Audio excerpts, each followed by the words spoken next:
નમસ્કાર, આપ જોઈ રહ્યા છો નેશન પ્લસ ન્યૂઝ. હું છું હિરલ આપની સાથે. વડોદરા મહાનગરપાલિકાની વડી કચેરી ખાતે મ્યુનિસિપલ કમિશનર અરુણ મહેશ બાબુની અધ્યક્ષતામાં એક મહત્વની રિવ્યુ બેઠક યોજાઈ હતી, જેમાં કમિશનરે ખાસ કરીને પાયાની સુવિધાઓ જેવી કે સફાઈ અને પાણીના મુદ્દે ગંભીરતા દાખવી હતી. મ્યુનિસિપલ કમિશનર અરુણ મહેશ બાબુની અધ્યક્ષતામાં યોજાયેલી રિવ્યુ બેઠકમાં શહેરના વિવિધ વિકાસલક્ષી કામોની વર્તમાન સ્થિતિની સમીક્ષા કરવામાં આવી હતી અને આગામી સમયમાં આયોજન અંગે અધિકારીઓને જરૂરી માર્ગદર્શન અને સૂચનો આપવામાં આવ્યા હતા. બેઠકમાં ખાસ કરીને શહેરની સફાઈ ઝુંબેશને વધુ વેગવંતી બનાવવા અને કચરાના નિકાલની વ્યવસ્થા અંગે ચર્ચા કરવામાં આવી હતી. સાથે જ ઉનાળાની શરૂઆત થતાં નાગરિકોને પીવાના પાણીની સમસ્યા ન સર્જાય અને દરેક વિસ્તારમાં પૂરતા દબાણથી સ્વચ્છ પાણી મળે તે માટે આગોતરા આયોજનના આદેશ આપ્યા હતા.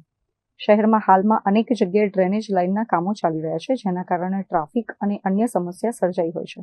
આ કામોને સમય મર્યાદામાં પૂર્ણ કરવા કમિશનરે તાકીદ કરી હતી. આ ઉપરાંત વડોદરાના ઐતિહાસિક વારસા સમાન હેરિટેજ બિલ્ડિંગોની જાળવણી અને શહેરના બ્રિજ તેમજ તળાવોને બ્યુટિફિકેશન અંગે પણ નવા સૂચનો કરવામાં આવ્યા હતા. કમિશનરે અગાઉ મંજૂર થયેલા કામોની પ્રગતિનો અહેવાલ માંગીને તમામ પ્રોજેક્ટ્સ ઝડપથી પૂરા કરવા પર ભાર મૂક્યો હતો. રિવ્યુ મીટિંગ છે, એમાં ખાસ કરીને રાજ્ય સરકાર તરફથી પણ જે સૂચના હોય છે એના આધારે આજે રિવ્યુ મીટિંગ કરવામાં આવ્યું છે. સૌથી પહેલાં એઝ યુઝ્યુઅલ અમે વન ડે વન રોડ જે અત્યારે સ્વચ્છતા ઉપર જે ભાર મૂકીએ છીએ એના આધારે અત્યારે દરેક ઝોનમાં કેટલા રોડ્સની કામગીરી થઈ છે એ બધાને રિવ્યૂ કરવામાં આવ્યું છે. ખાસ કરીને સાઉથ ઝોનમાં 55 રોડ્સ અમે અત્યાર સુધી વન ડે વન વોર્ડમાં કર્યા છે. નોર્થમાં 11 રોડ્સ, વેસ્ટમાં 15 રોડ્સ અને ઈસ્ટમાં 11 રોડ્સની અત્યારે વન ડે વન રોડની અંતર્ગત કરી રહ્યા છે. વન ડે વન રોડમાં સફાઈ, ડિવાઈડર ક્લિનિંગ, સાઈડમાં પેવર બ્લોક ક્લિનિંગ, ઘાસ ક્લીન કરવાનું, ગાર્ડન્સની ડિવાઈડર્સ બધું ક્લીન કરવાનું અને આખો રોડની પટ્ટો સાફ કરવાનો છે. જે જગ્યામાં નાની મોટી દબાણો છે એ પણ દબાણ દૂર કરવાની કામગીરી અત્યારે કરી રહ્યા છે. મોટાભાગમાં કેટેગરી એ રોડ્સ અત્યારે અમે સફાઈમાં લીધેલા છે. પછી અમે કેટેગરી બી રોડ્સમાં કરવાના છે, એટલે જે તે ડેપ્યુટી કમિશનર્સની લેવલમાં એની નિગરાણીમાં અત્યારે કામ ચાલી રહ્યા છે.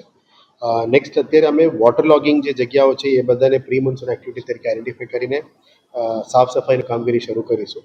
જે પર ડાખના ક્લિનિંગ, પ્રી મોન્સૂન એક્ટિવિટીમાં ખાસનું સફાઈ બધુંનું આયોજનના જે કરવા માટે પ્લાનિંગ માટે અમે સૂચના આપી છે.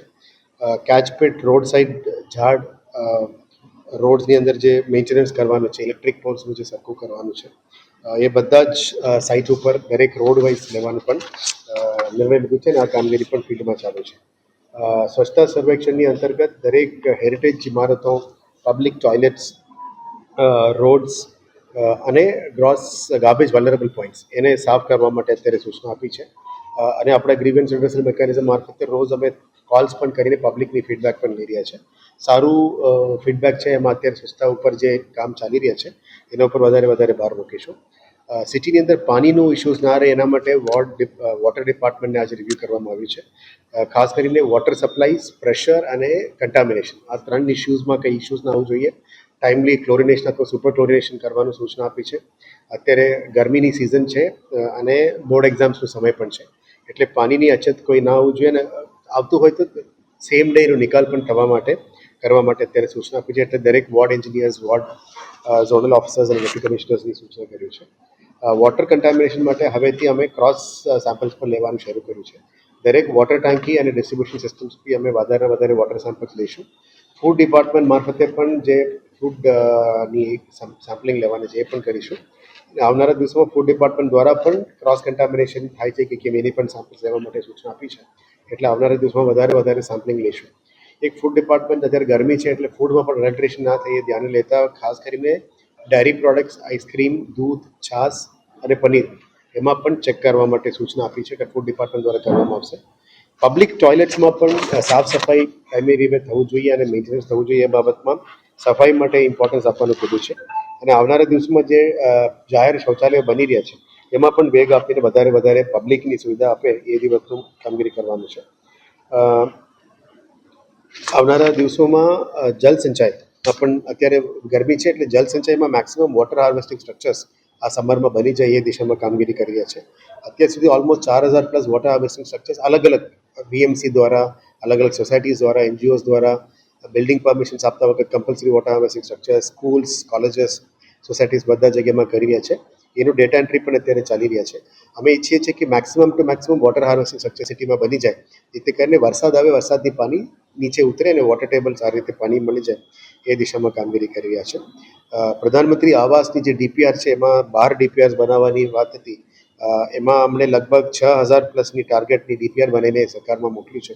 એટલે આવનારા દિવસોમાં 10,000ની જે ટાર્ગેટમાં પ્રાથમિક દૃષ્ટિએ પ્રથમ તબક્કામાં 6,000 મકાનો બનાવવા માટે જે bureau report nation plus news Vadodara. સમાચારોના સતત અપડેટ મેળવવા માટે અમારી નેશન પ્લસ ન્યૂઝની યુટ્યુબ ચેનલને સબસ્ક્રાઇબ કરો, બેલ આઇકન દબાવો અને જોડાયેલા રહો ફેસબુક, ઇન્સ્ટાગ્રામ અને ટ્વિટર પર.